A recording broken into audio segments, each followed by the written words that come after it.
আলামিন সমস্ত নবীদের কাছ থেকে ওয়াদা নিয়েছিলেন, লা তুমিনুন্না বিহি ওয়া লা তানসুরুন্নাহ। قال أأقررتم وأخذتم على ذلكم إصري قالوا أقررنا। আজকে সমস্ত পয়গম্বরগণকে বাইতুল মুকাদ্দাসে পাঠিয়ে দিলেন। জিবরাইল আমিনকে দিয়ে আযানের পদ্ধতি রব্বে কারীম আবিষ্কার করলেন।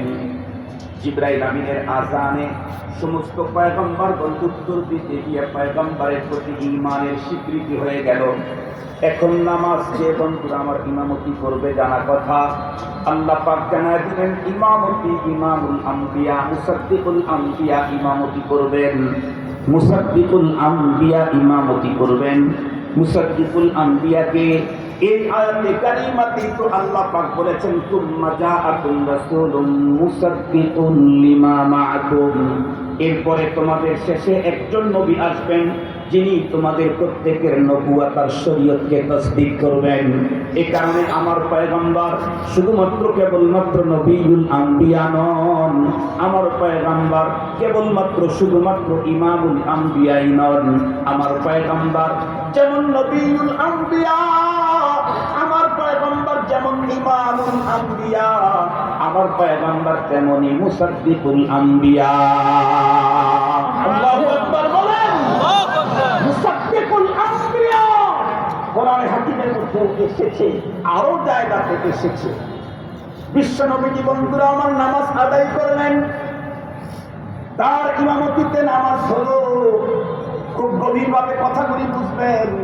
আল্লাহ শুকুর, আমাদের বাংলাদেশে অনেক মুসলমানদের ঘরে বাড়িতে ব্যবসা প্রতিষ্ঠানের ভিতরে খানায় কাবার ছবি বরকতের জন্য আমরা দেখতে পাই। বিশ্বনবীজির রওজায়ে আতহারের সবুজ গম্বুজের ছবিটাও আমরা দেখতে পাই। কিন্তু আমাদের দেশের মুসলমানদের ঘরের ভিতরে বাইতুল মুকাদ্দাসের ছবি আমরা তেমন একটা পাই না। আজকে থেকে নতুন বার্তা নিয়ে আপনাদেরকে যেতে হবে, মনে রাখতে হবে বাইতুল্লাহ যেমন আমার, মসজিদ নববী যেমন আমার, বাইতুল মুকাদ্দাসও আমার। বাইতুল মুকাদ্দাসের একটা ফজিলত তো একটু বেশি। পৃথিবীর একটা মাত্র মসজিদ এমন আছে যেই মসজিদের সমস্ত পয়গম্বরগণ একসঙ্গে জামাতে নামাজ আদায় করেছেন, সেই মসজিদটাই হলো বাইতুল মুকাদ্দাস। সঙ্গত কারণে খানায় কাবার উপরে যদি কোনো শকুন তাকাইতে থাকে তার চক্ষু যেমন আমরা থাকতে দেব না। মসজিদের নববীর উপরে কেউ যদি বন্ধুরা আমার বাঁকা চোখে তাকায় তার চোখ যেমন আমরা উপরে ফেলে দেব। প্রয়োজন হলে বাইতুল মুকাদ্দাসকে মুক্ত করার জন্য টোটাল লাইফ আর পুরা ফ্যামিলি আল্লাহর রাস্তায় জীবন দিয়ে দিতে হবে। বাইতুল মুকাদ্দাস আমার, কাবা যেমন আমার, মসজিদ নববী যেমন আমার, বাইতুল মুকাদ্দাস আমার। আজকে ইহুদিবাদ স্পষ্ট ভাষায় বলতে চাই, যদি মনে করো হাজার কোটি কয়েক মুসলমান বাইতুল মুকাদ্দাসকে মুক্ত করতে চায়, তাহলে তুমি ভয়ঙ্কর দুঃস্বপ্ন দেখো। তাম পৃথিবী 200 কোটি মুসলমান আল্লাহর ঘরের জন্য জীবন নজরানা দিতে প্রস্তুত।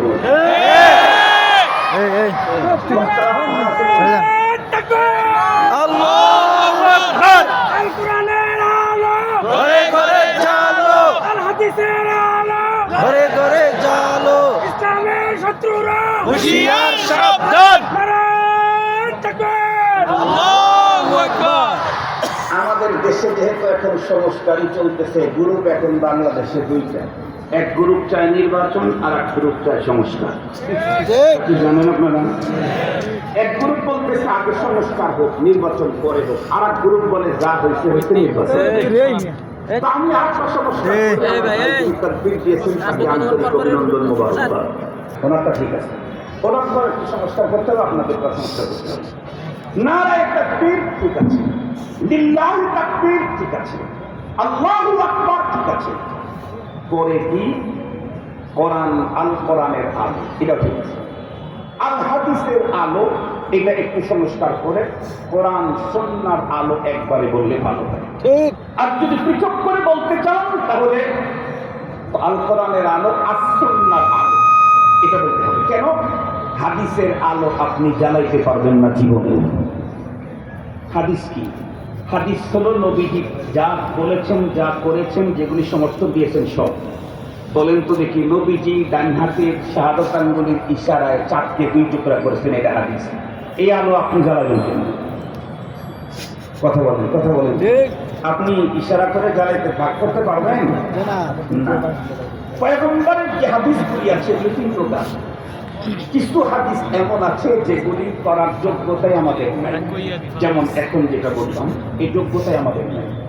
আর এক প্রকারের হাদিস আছে যেগুলি করার যোগ্যতা আছে, পারমিশন নেই। যেমন নবীজি একসঙ্গে বিয়ে করেছেন সর্বোচ্চ 9, আপনি কয়টা করতে পারবেন? আরো জোরে বলেন। তাই আসতে বলতেছে কেন? যদি বাড়িতে শোনে তাহলে আসতে